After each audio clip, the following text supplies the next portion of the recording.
Former underboss Samuel Russotti succeeded Frank Valenti as the boss of the Rochester crime family in December of 1972. Apart from some slight reorganizing, notably appointing Salvatore Sammy G. Gingello as his underboss and booting Valenti loyalists from the city, the Rochester underworld continued to operate much as it had during his predecessor's reign. Stronger than Ver though, Russotti, nicknamed Red for the color of his hair as a young man, ruled as a strong godfather, leaving most of the muscle to his captains. To the general public, however, he portrayed a friendly and grandfatherly persona, often waving to police officers who were conducting surveillance on him and smiling for photographs taken by the media.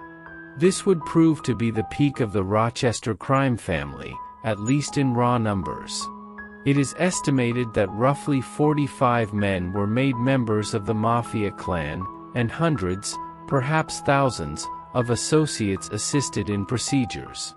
Long-practiced tactics continued with gambling at the helm, although the new group was fond of bid rigging, bribery and extortion, aiming for more government construction contracts than previously held. Russotti's rule would begin bloody, however, when in November 1973, authorities discovered the body of Vincent "Jimmy the Hammer" Massaro in the trunk of his car. Vincent Massaro was an enforcer and hit man who specialized in arson.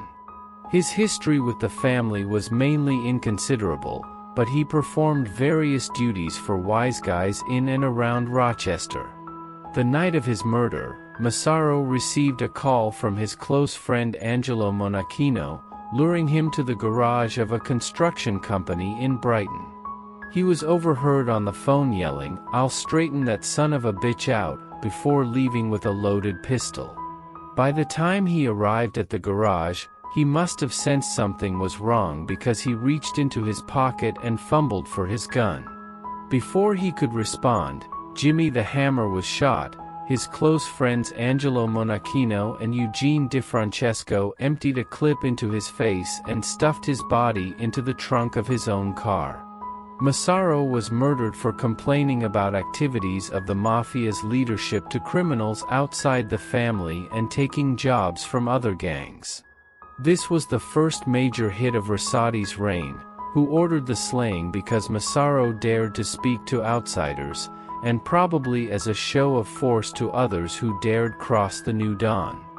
Fed up with mob activity, law enforcement started to spend more time on cracking the case, but nobody was talking, and it appeared the case would go unsolved like so many other slayings.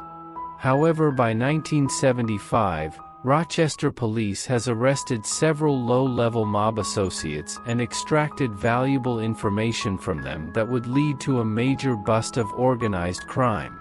Among those arrested was Angelo Monachino, who made the decision to flip and become a government informant rather than face 34 federal indictments. He and others were placed into the Witness Protection Program.